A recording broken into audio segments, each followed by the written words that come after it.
नमस्कार, news 18 India पर आप सबका स्वागत है। आपके साथ मैं हूं नेहा पर। आज के मुद्दे में हम बात करने जा रहे हैं लॉकडाउन 4 की। जी हां, आज से लॉकडाउन का चौथा चरण शुरू हो रहा है और आप सबके मन में यही सवाल होगा कि आखिर इस चौथे चरण में अलग क्या होने वाला है। देखिए, सवाल ये है कि क्या राज्यों के हाथ में इस चौथे चरण में है राहत की चाबी। ये सवाल इसलिए बड़ा हो गया है क्योंकि लॉकडाउन 4 शुरू हो गया है आज से, और इस बार खास बात यह है कि सरकार ने लॉकडाउन 4 के नियम और दिशा निर्देश बनाने की जिम्मेदारी राज्यों के ही हवाले कर दी है। इसीलिए पिछले 3 लॉकडाउन से अलग इस बार सवाल ये उठ रहा है कि क्या राज्यों के हाथ में इस बार राहत की चाबी है। और लॉकडाउन 4 के पहले ही दिन दिल्ली को नोएडा से जोड़ने वाले डीएनडी फ्लाईवे पर भारी ट्रैफिक जाम लग गया। जी हाँ, तस्वीरें देखिए आप। आज से कई राज्य सरकारें अपने सरकारी दफ्तर खोलने का दावा कर रही थी और आज पहले ही दिन देखिए प्लानिंग की धज्जियां उड़ती हुई। डीएनडी पर ट्रैफिक का हाल देखकर कोई भी अंदाजा लगा सकता है कि तैयारी तो बिल्कुल भी नहीं की गई थी। तो ये बड़ा सवाल है कि आखिर ऐसे कैसे लॉकडाउन का चौथा चरण सफल होगा। हमारे साथ इसी खबर पर डीएनडी से सीधे हमारे संवाददाता अमित सिंह जुड़ गए हैं। अमित, ये हो क्या रहा है? इतना बड़ा जाम, क्या किसी तरह की कोई तैयारी नहीं थी पहले से?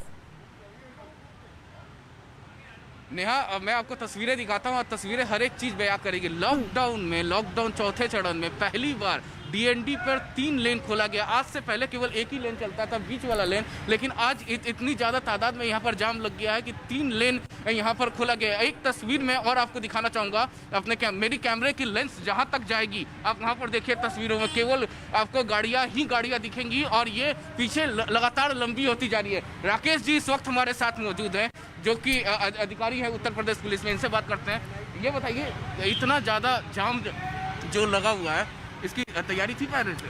हाँ जी, पहले से ही तैयारी थी, क्योंकि आज लॉकडाउन 4 का शुरुआत है। तो देखिए, मैं खुद हूँ, 3 लाइनें चलवा रखी थी। जनरली वैसे एक चलती थी, तो हम लोगों को भी अंदाजा था कि आज रश बढ़ेगा, इसीलिए हम लोग यहाँ फोर्स को भी ज़्यादा डिप्लॉयड किया है। वजह क्या है? ज़्यादातर गाड़ियाँ तो आप बोल रहे हैं कि दिल्ली वापसी चाहिए।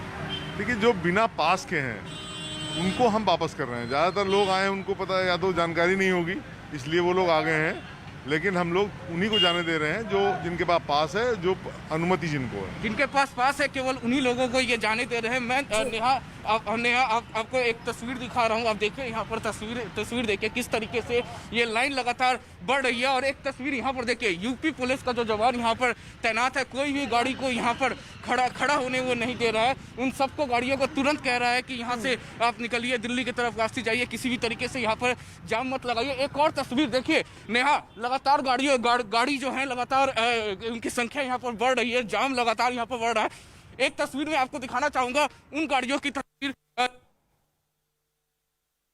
और उनको कहा जा रहा है कि नोएडा में प्रवेश नहीं कर पाएंगे, और वो लोग अपने बाइक पे, अपने कार पे, इसी रोड पे दिल्ली जाने वाले रास्ते पे खड़े हैं। देखिए इनकी भी तादाद। इस तरीके की तस्वीर लॉकडाउन में आपने कभी भी नहीं देखी होगी, खासतौर से डीएनडी से। यहाँ से आपको तस्वीर देखेगी, इन लोगों को कह दिया गया कि वापसी जाइए, और ये जाना नहीं चाहते। यूपी पुलिस फिर इनको कह रही है, यहाँ पर खड़ी हो गई है। और आमतौर पे यहाँ पे दिल्ली पुलिस होती है, लेकिन आज यूपी पुलिस खड़ी है और कह रही है कि आप वापसी जाइए, यहाँ नहीं खड़े हो सकते। और यहाँ से आपको क्लियर तस्वीर दिखेगी नेहा, तादाद जो लगातार गाड़ियों की यहाँ भी बढ़ती जा रही है। जी अमित, ये बताइए कितना लंबा जाम हो सकता है ये, और कितने सारी गाड़ियाँ यहाँ पर मौजूद हैं, कुछ बता पाएंगे आप? जी बिल्कुल, सैकड़ों गाड़ियां यहाँ पर मौजूद हैं और कैमरे की लेंस जहाँ तक जाएगी आपको, मुझे यहाँ से ये हालांकि घुमावदार है डीएनडी और सामने लेकिन जहाँ तक मेरी नजरें जा रही है तकरीबन आधे किलोमीटर तक, वहाँ तक आपको केवल गाड़ियाँ दिखेंगी। और पहली बार लॉकडाउन के दौरान 3 लेन डीएनडी पे 3 लेन खोला गया है। और इससे पहले आज तक लॉकडाउन 1, लॉकडाउन 2, लॉकडाउन 3 में केवल एक ही लेन खोला जाता था, क्योंकि इस तरीके की तस्वीर लॉकडाउन में कभी भी नहीं देखा गया, खासतौर से डीएनडी से। लेकिन ये आज की तादाद, आज जिस तरीके से गाड़ियों की तादाद बढ़ी है, और उत्तर प्रदेश पुलिस बहुत ज्यादा तादाद में है आज यहाँ पर डीएनडी में, क्योंकि शायद उत्तर प्रदेश पुलिस को भी अंदाजा नहीं था कि गाड़ियों की भीड़ इतनी ज्यादा हो जाएगी। अब से थोड़ी देर पहले यहाँ पर तो हमें देखिए, सबसे बड़ा सवाल यही है कि थोड़ा बहुत अंदाजा तो रहा होगा कि गाड़ियां पहले से ज्यादा होंगी, लेकिन इतनी बड़ी तादाद। और एक बड़ी बात हमें जो आपने हमने बताई कि वहां पर जो पुलिस प्रशासन मौजूद है वो कह रहे हैं कि कई लोगों को जानकारी नहीं है कि बगैर पास के वो डीएनडी को क्रॉस नहीं कर सकते हैं। तो जानकारी का ये अभाव क्यों है, तैयारी की ये कमी क्यों नजर आ रही है? हमारे साथ बीजेपी से मनोज यादव हैं, कांग्रेस पार्टी से अतुल लोंढे हमारे साथ हैं। सबसे पहले मनोज जी, मैं आपके पास आना चाहूंगी। राज्य लगातार कहते रहे कि हमको और फ्रीडम दीजिए, हमको और रियायत दीजिए ताकि हम अपने फैसले खुद ले सके, लेकिन सवाल ये है कि लॉकडाउन 4 का आज पहला दिन, राज्यों को ज्यादा ताकतें दी गई हैं, पर डीएनडी पर ही हम देख रहे हैं कि इतना लंबा जाम है और कई लोग जिनके पास नहीं है वो भी गाड़ी लेकर वहां पहुंच गए हैं।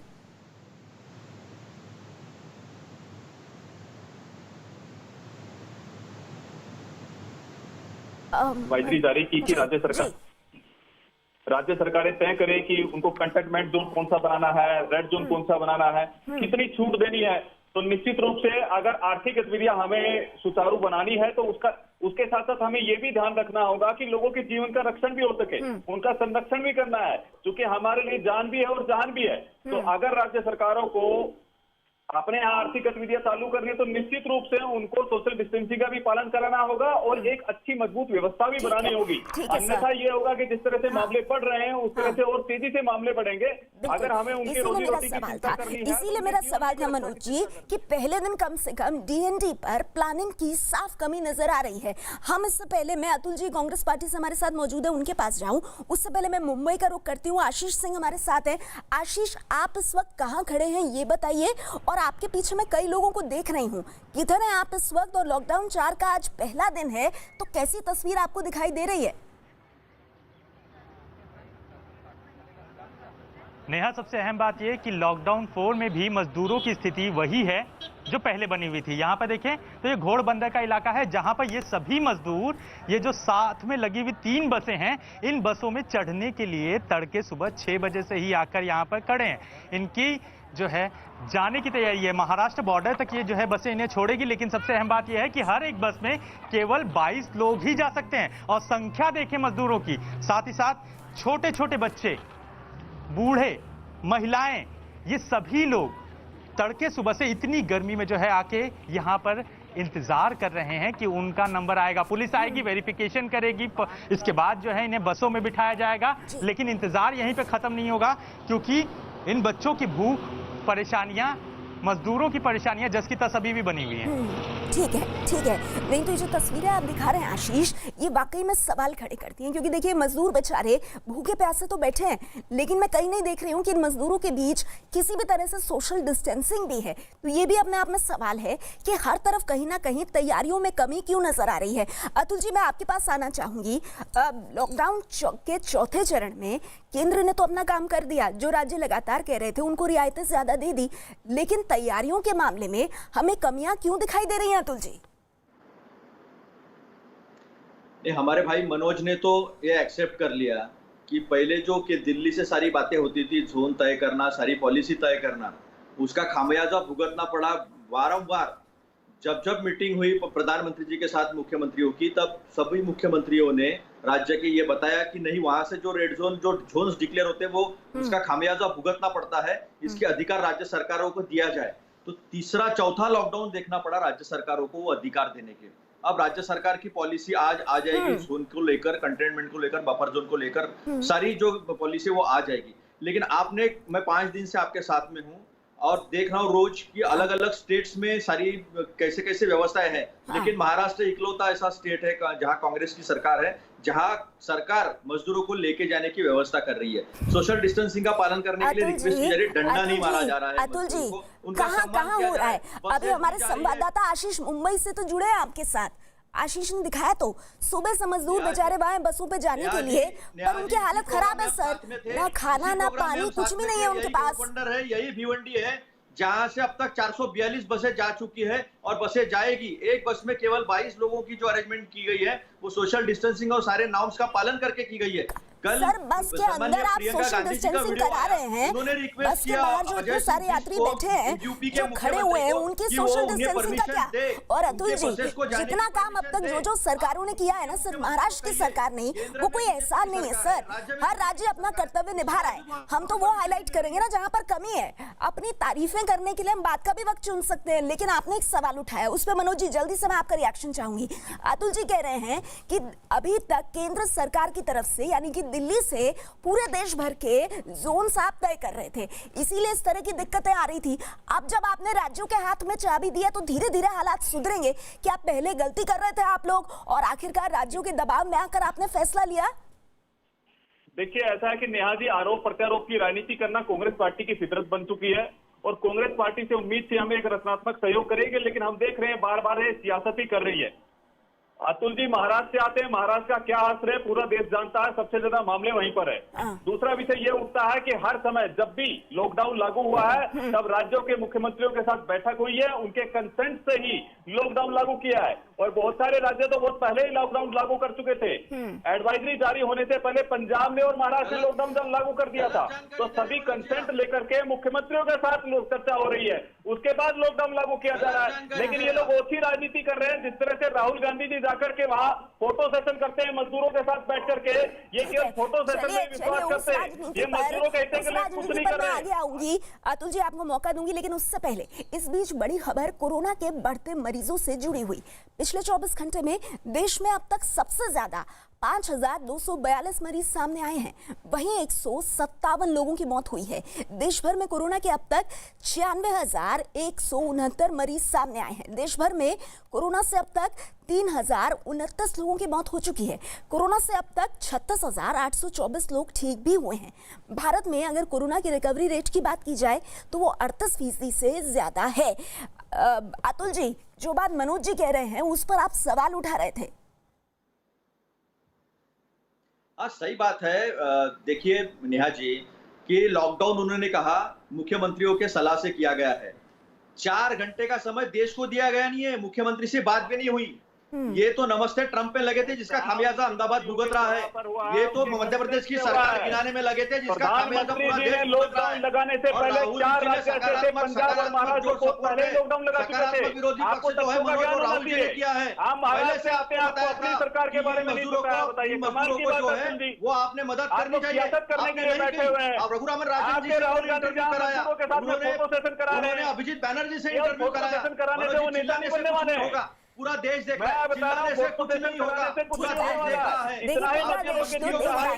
पूरा देश आप लोगों के बीच जो सियासत चल रही है ना उसको बहुत साफ तौर पर देख रहा है। जल्दी से अमित, मैं आपके पास आना चाहूंगी। मुझे ये बताइए, अमित के पास हम जाएंगे लेकिन उससे पहले आशीष, यहाँ पर कांग्रेस बीजेपी के बीच में सियासी युद्ध चल रहा है, लेकिन वहां पर आप दिखा रहे हैं कि किस तरह से जो मजदूर हैं वो सुबह से बसों के लिए अपने इंतजार के लिए लगे हुए हैं। मैं आपके पास आऊं आशीष, उससे पहले मेरे साथ अहमदाबाद से जनक भी जुड़ गए हैं। जनक, ये बताइए, लॉकडाउन 4 का आज पहला दिन है, अहमदाबाद में इस वक्त आप कहाँ हैं और क्या व्यवस्था, तैयारियां ठीक तरह से चलती हुई दिखाई दे रही हैं शुरुआती सुबह के घंटों में?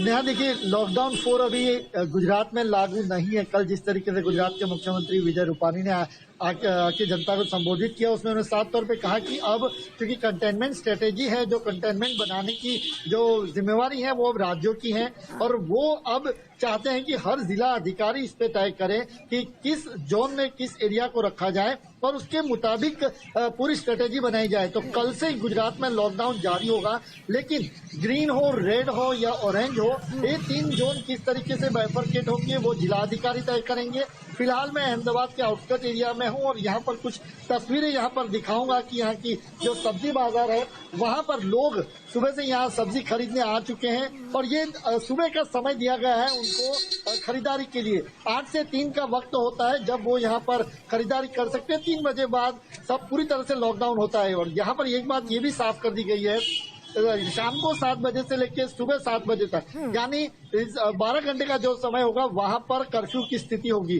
तो केंद्र सरकार की जो गाइडलाइंस है उसके मुताबिक ही राज्यों को अपने हिसाब से स्ट्रेटेजी तय करना है। और जहां तक अहमदाबाद की बात है, नेहा, आप जिस तरीके से जानते हैं गुजरात में महाराष्ट्र के बाद दूसरा नंबर है आंकड़ों के मामले में, और अहमदाबाद में भी तकरीबन 8,500 जितने मामले हो चुके हैं। ऐसे में सरकार किसी भी तरीके का जोखिम लेना नहीं चाहती, और अहमदाबाद में जो कंटेनमेंट जोन है, 10 कंटेनमेंट बड़े और 32 क्लस्टर, वहां पर किसी तरीके की रियायत देने के मूड में सरकार फिलहाल नहीं मिल रही। लेकिन आज 11 बजे के बाद बैठक का दौर चलेगा और शाम तक पूरी तस्वीर साफ होगी कि गुजरात में लॉकडाउन किस तरीके का होगा। और ग्रीन एरियाज में हालांकि सारी चीजें हैं वो साफ कर दी है सरकार ने कि वहाँ बसेस चालू होगी, परिवहन ये बड़ी जानकारी आप दे रहे हैं। और जना, मैं आपके पास आगे आऊंगी, लेकिन आप ही ने जो बात कही उसी से जुड़ा हुआ सवाल मनोज जी, संक्षेप में आपका जवाब। देखिए, राज्य अब जो केंद्र की तरफ से गाइडलाइंस आई हैं, जो राज्यों को ज्यादा अधिकार दिए गए हैं, मनोज जी अब राज्य बैठकर इस पर बैठक करेंगे, जिलाधिकारी से मशवरा करेंगे।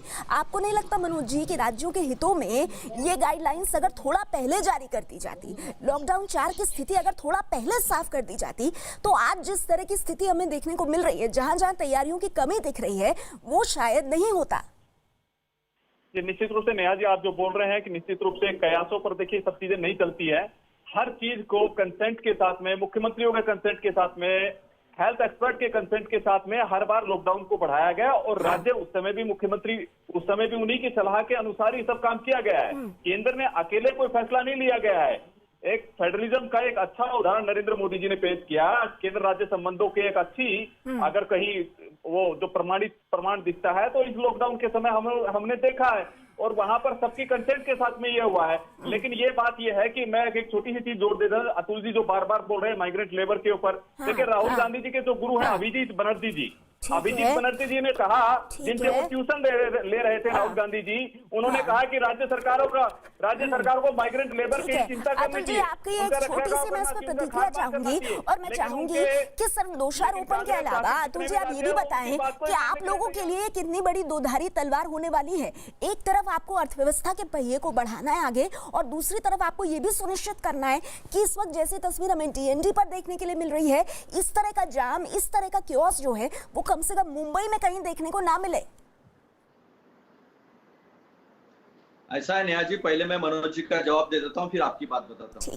अगर गरीब मजदूरों की टिकट कांग्रेस को निकालनी पड़ेगी और ये गुनाह है तो ये गुनाह कांग्रेस करेगी। ये देखिए, अगर मजदूरों को मैं पूछना चाहता हूँ अतुल जी, ये बात अगर थॉमस मुझे ये बता दीजिए कि सोनिया गांधी जी ने किन किन लोगों की टिकटें दी है, किन किन लोगों को पैसे दिए हैं? अरे सर शर्म आनी चाहिए आप लोगों को। आप लोग रेलवे स्टेशन पर बैठ करके क्या करते हैं? रेलवे स्टेशन पर प्रचार कर रहे हैं, पैम्फलेट बांट रहे हैं कि ये जो टिकटें आप लोग सियासत क्यों कर रहे हैं? मैं क्या पूछ रही हूँ, आप लोग क्या बता रहे हैं? मनोज जी एक मिनट अतुल जी, जो सवाल पूछा सर उसका जवाब चाहिए। जनता को क्या मतलब है कि नेताओं ने क्या किया क्या नहीं किया? मैंने सीधा सवाल पूछा सर, उसका जवाब दे दीजिए प्लीज। मनोज देखिए, आप पूरे देश का हाल आप 5 दिन से दिखा रहे हैं। महाराष्ट्र में ना तो कहीं मजदूर चलकर आए हैं, ना मजदूरों ने कहीं मोर्चा निकाला है, ना ही मजदूर ने पथराव किया है। ये इसकी वजह क्या है? इसकी वजह ये है कि सारे लोग जो है, सारे लोग एक साथ मिलकर आकर काम कर रहे हैं, और मजदूरों को ये विश्वास है कि सरकार उनके साथ में खड़ी है। आप बात मत कीजिए, महाराष्ट्र की बात बता दूंगा, मैं सूरत की बात बता दूंगा, अहमदाबाद की बात बता दूंगा, यूपी की बात बता दूंगा। आप लोग ऐसा करिए, अपने जो पॉलिटिकल पॉइंट्स हैं वो स्कोर करते रहिए। मैं इस वक्त ग्राउंड जीरो से जायजा लेने के लिए स्थिति का सीधे चलूंगी। मनोज शर्मा हमारे साथ हैं और दीपक बिष्ट हमारे साथ है। दीपक, सबसे पहले मैं आपके पास आना चाहूंगी, आप इस वक्त कहाँ हैं दीपक? और ये बताइए कि क्योंकि लॉकडाउन 4 का आज पहला दिन है, तो किस तरह की स्थिति आप अपने आसपास देख रहे हैं? देखिए नेहा, मैं इस वक्त दिल्ली के गाजीपुर बॉर्डर के पास हूँ, और इस फ्लाईओवर के नीचे आपको वो प्रवासी मजदूर दिखाऊंगा जो बेचारे अलग अलग इलाकों से यहाँ पर आए हैं, लेकिन इन लोगों को यहाँ से आगे जाने की के बारे में कोई जानकारी नहीं है। किसी को ना बस मिल रही है, ना कोई किसी के पास ट्रेन का टिकट है। कोई पश्चिम बंगाल जाना चाहता है, कोई बिहार जाना चाहता है। ये सारे नौजवान जो हैं, मजदूर, जो प्रवासी मजदूर हैं, वो अपना काम धंधा, क्योंकि अब काम धंधा नहीं है, लॉकडाउन 4 शुरू हो चुका है, और इनके सामने सबसे बड़ी समस्या खाने को लेकर है। और आप देख सकते हैं इस भीड़ को, क्योंकि यहाँ पर अभी कुछ देर पहले पुलिस बल आया था। पुलिस कर्मियों ने उनको ये सलाह दी कि कुछ देर बाद आपको यहाँ से लेकर जाएंगे, यानी पहले इनकी स्क्रीनिंग होगी, उसके बाद जब उनको कोई बस मिलेगी तब उन्हें छोड़ा जाएगा। लेकिन सबके सामने सवाल यही है कि आखिर वो कब अपने घर पहुंचेंगे। ये सभी प्रवासी मजदूर हैं, मासूम बच्चे हैं जो जहां जगह मिली वहीं बैठे हुए हैं, लेकिन यहाँ पर अभी तक कुछ ऐसे इंतजाम दिखाई नहीं दिए जो इन लोगों को छोड़ने के होंगे। हालांकि बात करने की कई लोगों से हमने कोशिश की, लेकिन लोग बात भी नहीं करना चाहते नेहा, क्योंकि काफी परेशान हो चुके हैं लोग, क्योंकि उन्हें कोई जरिया नहीं, रास्ता नहीं बता रहा है कि उन्हें कब पहुंचाया जाएगा। नेहा बिल्कुल, तो देखिए दीपक, हम तक ये तस्वीरें पहुंचा रहे हैं और ये तस्वीरें अपने आप में बहुत साफ बता रही हैं कि भले ही लॉकडाउन का चौथा चरण शुरू हुआ हो, लेकिन जहां तक तैयारियों की बात है, प्रवासी मजदूरों के लिए अब भी दिक्कतें कम नहीं हुई हैं। जल्दी से आपको मध्य प्रदेश लेकर के चलते हैं, हमारे साथ संवाददाता मनोज शर्मा भी मौजूद है। मनोज, ये बताइए आप इस वक्त कहाँ हैं? आपके पीछे मैं दुकानें देख पा रही हूँ और ऐसा लग रहा है कि लॉकडाउन 4 के पहले दिन धीरे धीरे करके, क्योंकि रियायतें मिली हैं, तो पहले से ज्यादा दुकानें खुल रही हैं। मनोज, जहाँ तक भोपाल में इस वक्त मैं खड़ा हूँ, यहाँ का शिवाजी नगर मार्केट है ये, और मेरे पीछे आप जो दुकानें खुल रही है ये सुबह के वक्त, रात में 7 से लेकर सुबह के 7 बजे तक भोपाल में कर्फ्यू रहता है। और भोपाल, इंदौर, उज्जैन, बुरहानपुर 4 ऐसी जगह हैं जहाँ पर फिलहाल लॉकडाउन में कोई ढील नहीं दी गई है। अब ये अलग अलग राज्य सरकार की तरफ से केंद्र सरकार के गाइडलाइन के आधार पर नए नियम बनाए जा रहे हैं, लेकिन एक बात साफ है कि इन इलाकों में खासतौर पर जो भोपाल, इंदौर, उज्जैन, बुरहानपुर में किसी तरह की छूट आगे नहीं दी जाएगी। लेकिन सरकार की कोशिश है कि जो आर्थिक गतिविधियां इनके बाहर के क्षेत्र हैं, जो नगर निगम सीमा का क्षेत्र है, उसमें उसके अंदर तो दुकानों को इसी तरह से खोला जाएगा, रात में कर्फ्यू रहेगा, सोशल डिस्टेंसिंग, इन तमाम चीज़ों के अलावा सरकारी और प्राइवेट दफ्तर, जो हमें सूत्रों से पता चल रहा है कि सरकारी दफ्तर तो पहले भी खुल रहे थे 30% लोगों के साथ, अब प्राइवेट सेक्टर को भी कहा जा रहा है कि वो भी अपने दफ्तर खोल सकेंगे। लेकिन अभी सरकार की तरफ से आखिरी जो नियम है कि लॉकडाउन 4 में क्या किस तरह से जारी होगा, किस तरह से लोग फॉलो करेंगे, उसके नियम अभी सरकार की तरफ से आने हैं। ठीक है मनोज, आप रहिए हमारे साथ। तो मनोज, भोपाल की तस्वीर दिखाते हुए हम रुक करेंगे आम आदमी पार्टी से। संजीव झा हमारे साथ हैं। संजीव जी, लॉकडाउन 4 का आज पहला दिन है, यानी लॉकडाउन का चौथा चरण आज से शुरू हो रहा है। क्या ये मानकर चला जाए संजीव जी कि चाहे अब दिल्ली हो या देश का कोई भी राज्य हो, अब राहत की चाबी राज्यों के हाथ में है और अब कोई भी राज्य जो भी प्रयास करेगा वो अपने लोगों के लिए करेगा। अगर कोई राज्य चूकेगा तो वो अब ब्लेम केंद्र पर नहीं डाल सकता कि केंद्र सरकार से हमें छूट नहीं मिल रही है, क्योंकि आज से नियम बिल्कुल बदल गए हैं और ताकतें अब राज्य सरकारों को दे दी गई हैं। और देखिए, हम यही बात पहले से भी कहते आ रहे थे। लॉकडाउन 3 में भी हमने कहा था, लॉकडाउन 4 में अगर ये राहत दी गई है तो मैं इसका स्वागत करता हूँ, क्योंकि राज्य ये डिसाइड करेगा कि कौन सा वास्तव में उनका कंटेनमेंट जोन है, किसको कंटेनमेंट जोन बनाना चाहिए, कहाँ पे आप इकोनॉमिक एक्टिविटी कर सकते हैं।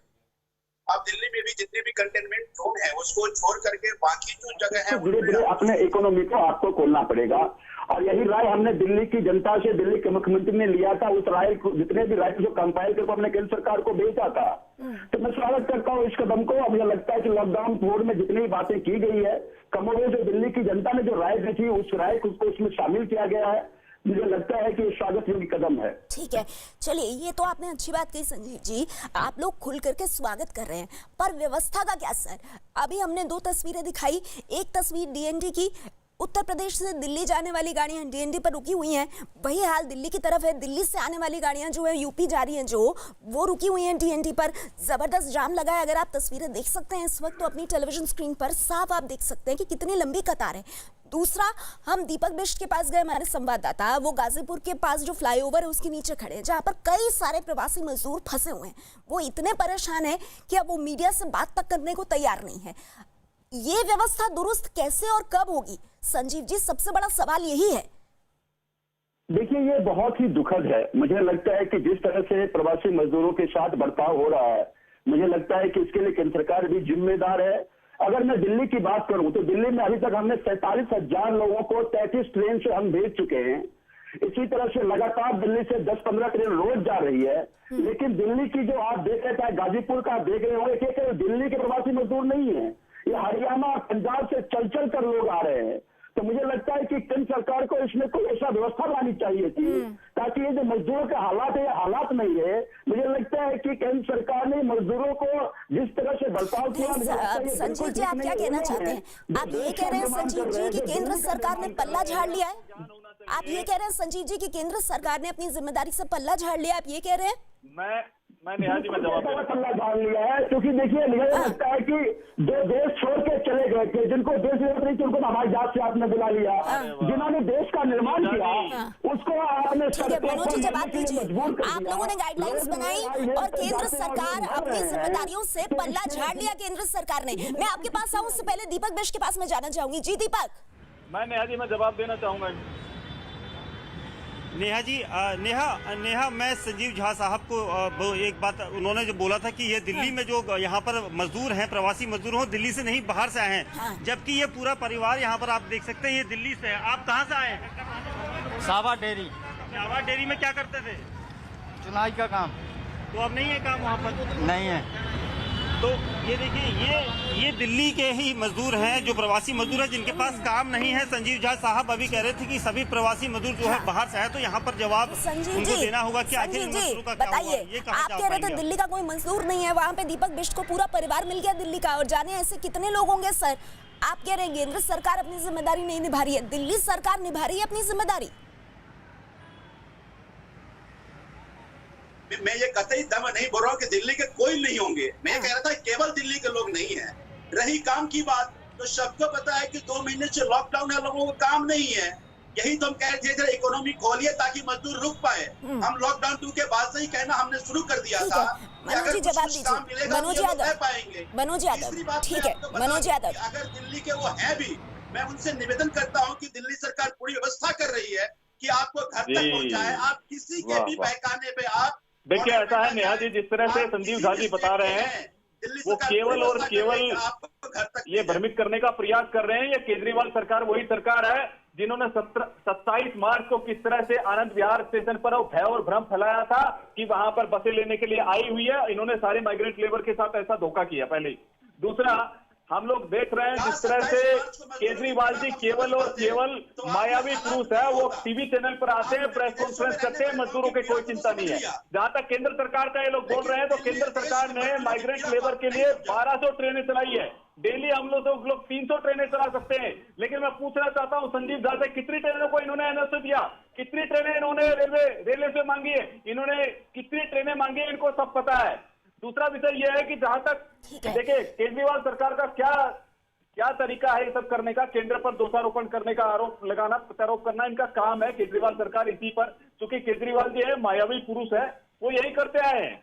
ये वही लोग हैं जो अभी पीछे आपने देखा होगा कि शराब के ठेके खुले थे, तो इन्होंने कोई व्यवस्था नहीं की थी। आप जितने भी सवाल किसी मुख्यमंत्री पर उठाएं, किसी नेता पर उठाएं, उससे हालात नहीं सुधरेंगे। अभी जब आप अपनी बात कर रहे हैं, सामने तस्वीरें हम दिखा रहे हैं और ये तस्वीरें मथुरा की।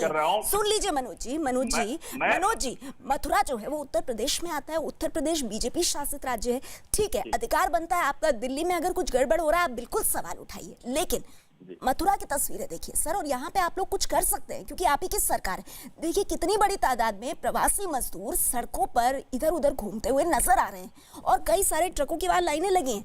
तो कुल मिलाकर के मनोज जी व्यवस्था ऐसी, और यह हर राज्य की बात है कि प्रवासी मजदूर धक्के खा रहा है, उसकी मदद करने वाला कोई नहीं है मनोज जी। देखिए नेहा जी, अगर ये मथुरा की तस्वीरें आपके सामने मनोज जी, क्या कहेंगे आप इन तस्वीरों पर?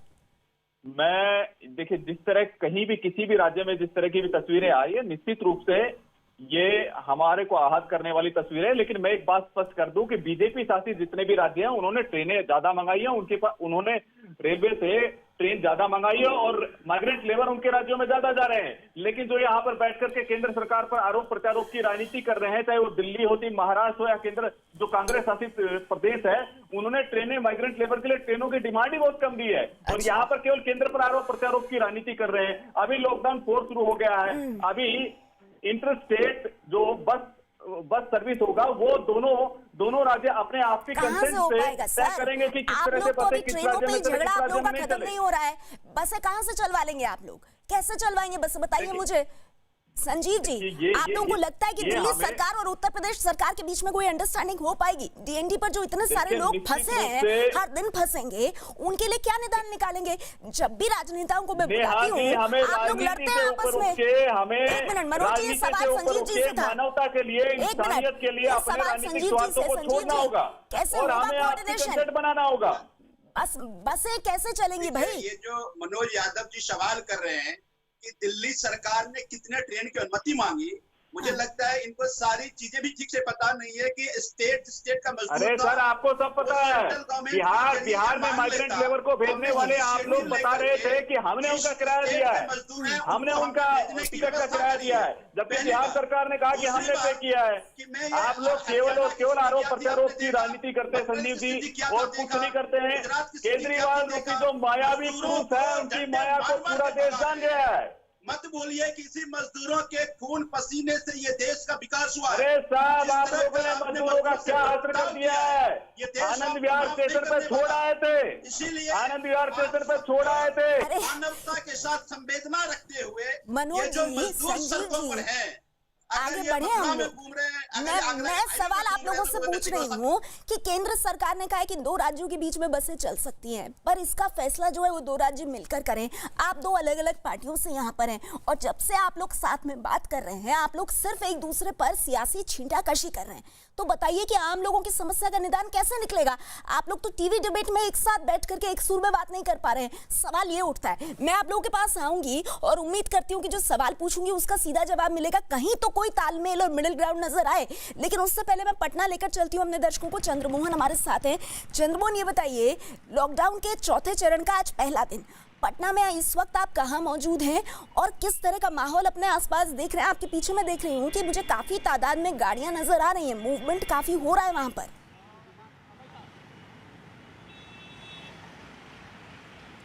बिल्कुल, देखिए, हम सीधे आपको तस्वीर दिखाने की कोशिश करेंगे। नेहा, आप साफ तौर पर देख सकती हैं, आम तौर पर जो इससे पहले गाड़ियां दिखती थी, इससे कम दिखती थी, लेकिन आज ये चौथा चरण जब शुरू हुआ है तो कुछ गाड़ियां इस पटना के हड़ताली मोड़ पर ज़्यादा दिख रही हैं। और ये कहा जा रहा है कि लॉकडाउन में थोड़ी जो ढील दी गई है, जिसके चलते लोग घर से निकल रहे हैं। आज से जो है वो पटना में सोमवार, बुधवार और शुक्रवार को जो है वो कई दुकानों को खोलने के लिए आदेश दिया गया है। रेस्टोरेंट जो है वो खुल सकते हैं, लेकिन उनको होम डिलीवरी करना होगा। तो आप तस्वीरों में साफ तौर पर देख सकती हैं, जो यह नज़ारा है यह पटना के हड़ताली मोड़ का है। हालांकि इससे पहले इतनी गाड़ियां नहीं दिखती थी जो आम तौर पर आज दिख रही हैं, और जब शाम में सर्कुलेशन आएगा उसके बाद यह पता चलेगा कि क्या क्या और छूट दी जा रही है पटना में और बिहार में। आज बैठक होना है और बैठक के बाद चंद्रमोहन, ये भी बताइए कि आज कौन पटना की अगर बात करें जहां इस वक्त आप हैं, आज क्या सभी तरह के दफ्तर खुल गए हैं जैसा कि केंद्र सरकार की तरफ से कल गाइडलाइंस जारी की गई?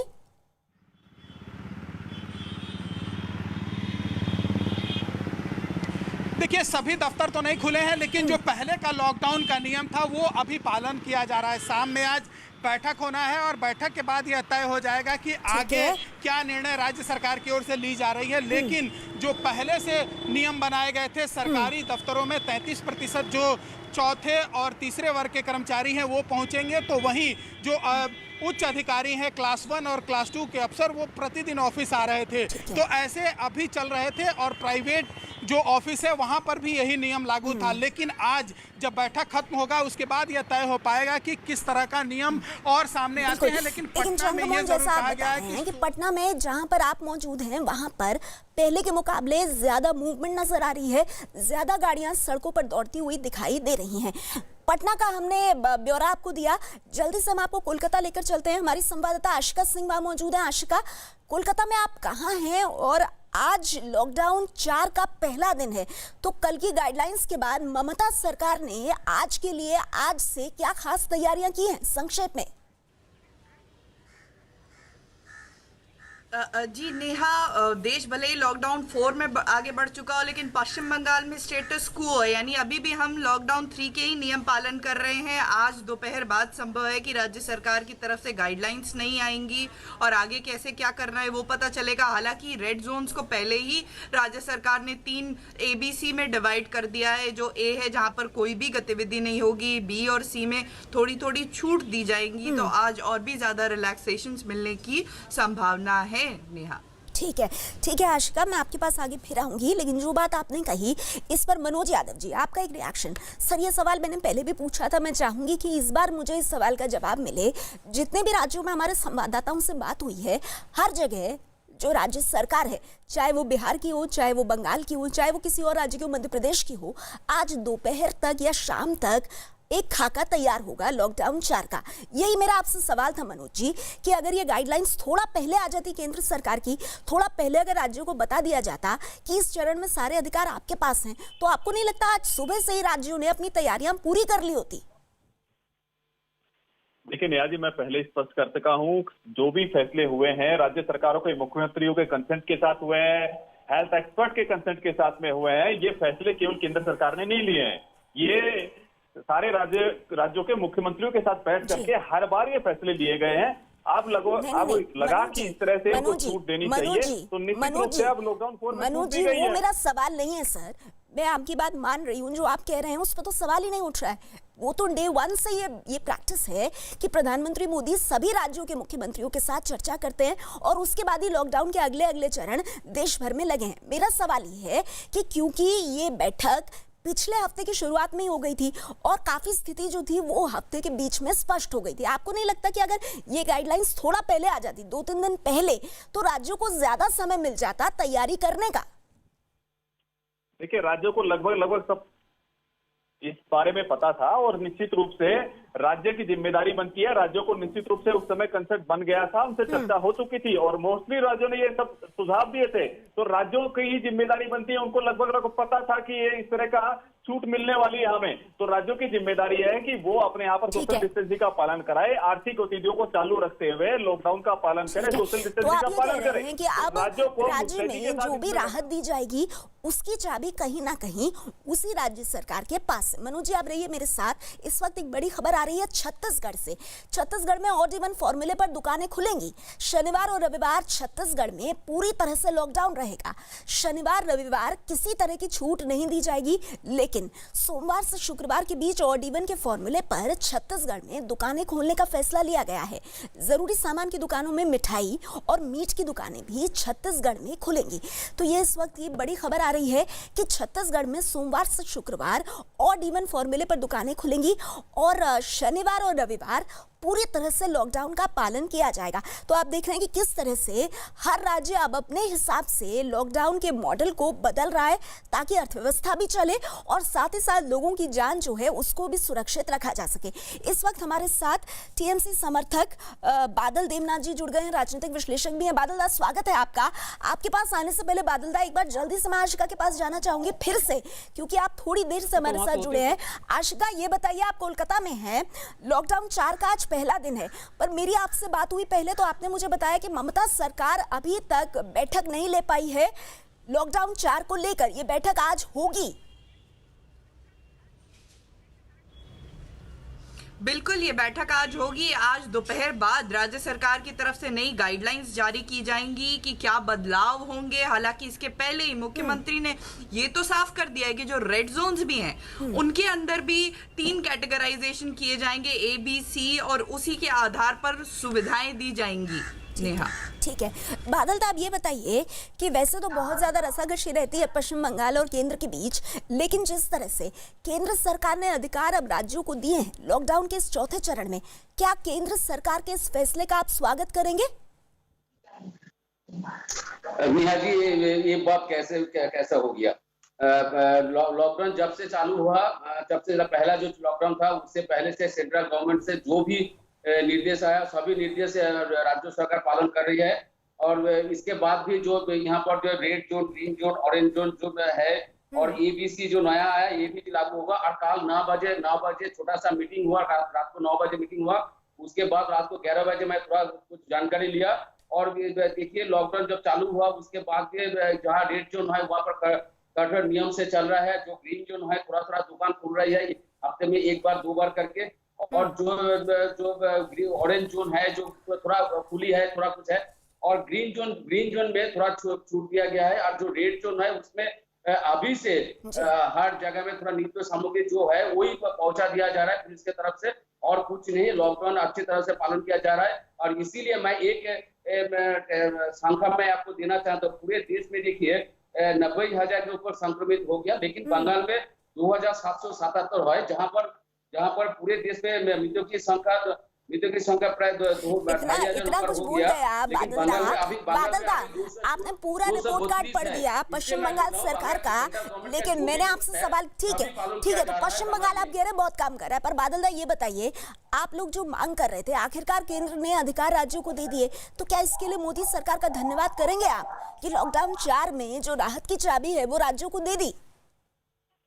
ममता बनर्जी जरूर धन्यवाद देगा। मैं पहले से धन्यवाद देता हूँ। ममता बनर्जी के यह डिमांड था, जो रेड जोन ऑरेंज जोन है वो 2-3 बार मीटिंग जो प्रधानमंत्री के साथ हुई उसके डिमांड में ममता बनर्जी वहां पर मीटिंग में बताया जो red zone orange zone green zone का डिसीजन जो है वो कंटेनमेंट जोन का जो डिसीजन है वो राज्य के ऊपर दिया जाए। तो मनोज जी, ममता बनर्जी बार-बार अब तो आप लोग हमले नहीं करेंगे ना पश्चिम बंगाल सरकार पर, क्योंकि बादल देवनाथ कह रहे हैं कि पूरा का पूरा जो कंटेनमेंट का प्रोसेस है वो पश्चिम बंगाल में बहुत अच्छे से चल रहा है, लेकिन बीजेपी के नेता लगातार पश्चिम बंगाल की व्यवस्था पर सवाल उठा रहे हैं। देखिए नेहा जी, सबसे पहले तो मैं स्पष्ट कर दूं कि सबसे पहली बात तो यह है कि जिस तरह से केवल पश्चिम बंगाल की मुख्यमंत्री दुर्विरोध करती रही, उसका एक ही कारण है कि चूंकि पश्चिम बंगाल में विधानसभा के चुनाव है तो उनको केवल और केवल ममता बनर्जी को चिंता रही चुनाव की। तुष्टीकरण की राजनीति के कारण उन्होंने कभी लॉकडाउन का पालन ही नहीं कराया, सोशल डिस्टेंसिंग का पश्चिम बंगाल में पालन नहीं हुआ। दूसरा विषय है कि जो मामले हैं जो कोविड-19 के वो भी उन्होंने छुपाए। और तीसरी बात यह है कि माइग्रेंट लेबर के ऊपर इन्होंने केवल अभी 60 ट्रेनें ही मांगी है केंद्र सरकार से, जबकि और 105 ट्रेनें उन्होंने कहा है कि हम 1 महीने के अंदर मंगाएंगे, 1 महीने के अंदर 105 ट्रेनें हम लोग ले लेंगे। तो मेरा सवाल ये बनता है कि देखिए अब ये है कि अब आपके पाले में गेंद है, अभी तो आप लोग आरोप प्रत्यारोप केंद्र सरकार पर लगाते थे। मेरी ये आपसे गुजारिश है ममता बनर्जी जी से कि कृपा करके आप अभी आरोप प्रत्यारोप की राजनीति ना करके मानवता को बचाने का प्रयास कीजिए, वहां पर लॉकडाउन का पालन कराइए, माइग्रेंट लेबर की चिंता कीजिए, वहां औद्योगिक गतिविधियों को चालू कीजिए। बादल देवनाथ आपका रिएक्शन, आप कह रहे हैं कि लॉकडाउन पश्चिम बंगाल में बहुत अच्छे से चल रहा है। मनोज यादव तो सवाल उठा रहे हैं, वो कह रहे हैं ना सोशल डिस्टेंसिंग का पालन हो रहा है ना लॉकडाउन का पालन हो रहा है। ऊपर से ममता बनर्जी उन चंद मुख्यमंत्रियों में से हैं जो लगातार मोदी सरकार पर सवाल उठाती रही है। मैं लगातार आपके चैनल में मैं बोल रहा हूँ, एक भाजपा का जो कार्यकर्ता है बंगाल में जो भी है और सेंट्रल में जो भी कार्यकर्ता है वो लोग का एक ही डिमांड है, बांग्ला में कैसे वो सत्ता में आए। इस सत्ता में आने के लिए ये लोग सब झूठ बोल रहा है क्योंकि इस सवाल का कोई जवाब नहीं है। वो उनके पास कहाँ से जानकारी है मुझे मालूम नहीं है, लेकिन मैं एक बात कहना चाहता हूँ, कंटेनमेंट जोन बहुत अच्छे से पालन किया जा रहा है। और हर जगह में कंटेनमेंट जो पब्लिक जो है पूरा। और बादल देवनाथ, मनोज यादव तो कह रहे हैं कि आप लोग तो कोरोना वायरस के जो केसेस हैं उसको भी छिपा रहे हैं, और ये बात मनोज यादव नहीं कह रहे हैं, ये पूरी बीजेपी कह रही है। खासतौर पर भाजपा बीजेपी जो बीजेपी की बंगाल यूनिट है वो तो लगातार इस बात को लेकर हमला कर रही है कि कोरोना वायरस के जो मरीज है उसकी सही तादाद ही बंगाल नहीं दे रहा है। क्यों कर रहा है ये? बंगाल में भाजपा का जो कार्यकर्ता है ये लोग सब घर में है, और मैं भी बोल रहा हूँ आप लोग घर में रहिए, क्योंकि एक एमपी का कुछ भी हो जाए तो मरीजों का एक भी एमपी का कुछ हो जाए तो दोबारा 6 महीने के अंदर चुनाव करना पड़ेगा। इससे ममता बनर्जी सबको बोल रहा है कि आप लोग घर में रहिए, लेकिन घर में रहिए ये लोग राहत सामग्री नहीं बांट रहे पूरे हर गांव में हर शहर में कुछ नहीं कर रहा है ये लोग। लेकिन इनका काम ही है ममता बनर्जी के खिलाफ कुछ कहना, कुछ बोलना और आंदोलन करना, इसका काम ही है। और मामलों को मत छुपाइए, टाइम बॉम्ब जो बनाने का प्रयास कर रहे हैं पश्चिम बंगाल को आने वाले समय में कभी भी फट सकता है। इसलिए मामलों को मत छुपाइए, मानवता को इंसानियत को बताने का समय है, पॉलिटिकल माइलेज लेने का समय नहीं है। ममता बनर्जी जी जिस तरह से आगामी विधानसभा चुनाव को ध्यान में रखते हुए राजनीति कर रही है वो कहीं ना कहीं ये ठीक नहीं है, और ये राजनीतिक रूप से अगर छूट स्वार्थों की राजनीति करनी है तो निश्चित रूप से निंदनीय है। और बांग्ला में जितना दिन ममता बनर्जी जिंदा है, ममता बनर्जी हर बार जितना विधानसभा चुनाव आएगा और ममता बनर्जी बार-बार विधानसभा चुनाव विधानसभा चुनाव पर आपको डर है कि आपकी बात अभी हो रही है लॉकडाउन के चौथे चरण की और आप लोग विधानसभा चुनाव तक पहुंच गए, तो इससे प्रायोरिटी बिल्कुल क्लियर हो जाती है। इससे प्रायोरिटी एकदम क्लियर हो जाती है कि लॉकडाउन 4 में भी नजर कहां है, वोटों पर और चुनाव पर। देखिए एक और खबर आ रही है इस वक्त, पंजाब से पैदल ही निकले मजदूरों ने खेतों के रास्ते उत्तर प्रदेश के सहारनपुर जाने का रास्ता चुना है। हाईवे पर मजदूरों को हरियाणा पुलिस रोकती दिखी तो इन मजदूरों ने खेतों के जरिए आगे बढ़ने का इरादा किया। ये सब लोग लुधियाना से 3 दिन पैदल चलकर अंबाला तक पहुंचे। मजदूरों का आरोप है कि हरियाणा पुलिस ने उन्हें उत्तर प्रदेश की सीमा पर रोककर वापस भेज दिया था। प्रवासी मजदूरों के सामने दिक्कत ये है कि अगर वो एक राज्य से दूसरे राज्य की सीमा तक पहुंच भी जाते हैं तो उसके बाद उनको वापस भेज दिया जाता है, जिसके बाद उनको जो 5 से 7 दिन तक पैदल चलने का जो वक्त है वो सब मेहनत बेकार हो जाती है। ये जो आप मज़दूर देख रहे हैं लुधियाना के प्रवासी मज़दूर हैं, ये सब लोग चलकर पंजाब की सीमा से हरियाणा में दाखिल हुए। हरियाणा से यमुनानगर जगाधरी के रास्ते उत्तर प्रदेश की सीमा तक सहारनपुर बॉर्डर तक पहुंच गए थे, लेकिन इनको वापस वहां से हरियाणा पुलिस ने गाड़ियों में डालकर पंजाब की सीमा पर छोड़ दिया है और अभी यहाँ पर पंजाब के जो गांव हैं उनको क्रॉस करके वापस लुधियाना की तरफ जा रहे हैं। तो आप लोग कितने दिन चलकर वहाँ पहुँचे थे यमुनानगर तक? हो गया जी 7 दिन हो गया। तो 5-7 दिन पैदल चलकर वहाँ तक पहुँचे थे? हाँ जी साहब हम भूखे हैं, कुछ है नहीं खाने पीने को। मकान मालिक खाली कर दिया और वहाँ मालिक भी बोला कि काम नहीं हमारे पास है। तो यूपी बॉर्डर पहुँच गए थे तो वहाँ पुलिस वालों ने क्या कहा आपको? साहब बोला कि बैठो तुम लोग को हम कहीं और दूसरे जगह छोड़ देते हैं, यहाँ लाएगा छोड़ दिया। गाड़ी से वापस छोड़ दिया? हाँ साहब। कितने दिन पैदल चलकर आए थे आप लोग? सर 5-7 दिन हो गया हम लोग गए हैं, वहाँ पे थे। इसके बाद वो कह रहे हैं कि अभी हम तुमको वहाँ बॉर्डर तक छोड़ देते हैं, फिर वो ला के पंजाब बॉर्डर पे छोड़ दिए। तो अब वापस जा रहे हो लुधियाना? वापस जा रहे हैं सर, हम लोग बहुत परेशान हैं। साहब कुछ पैसा वैसा भी नहीं हमारे पास है। तो आप लोग इतने दिन पैदल चलकर वहाँ पहुँचे थे, अब वापस जाना पड़ रहा है, तो कहाँ जा रहे थे आप उत्तर प्रदेश में? साहब सिद्धार्थनगर जा रहे थे हम, गोरखपुर सिद्धार्थनगर। तो अब वहाँ तक नहीं पहुँच पाए, वापस जाएंगे अब? हाँ साहब क्या करेंगे, मजबूरी है। तो वापस जाके करेंगे क्या? काम तो कुछ मिलेगा नहीं आपको अभी। अब क्या करेंगे, अब तो भूखा रहेंगे हम। जी क्या करें? जैसे कि क्वार्टर जो है हम लोग खाली कर दिए हैं तो मकान मालिक भी दोबारा नहीं जाने देंगे, कहेंगे इतना दूर गए हो फिर वापस आए हो। तो ये प्रवासी मजदूर हैं, देखिए ये हरियाणा की सीमा से उत्तर प्रदेश तक पहुंच गए थे।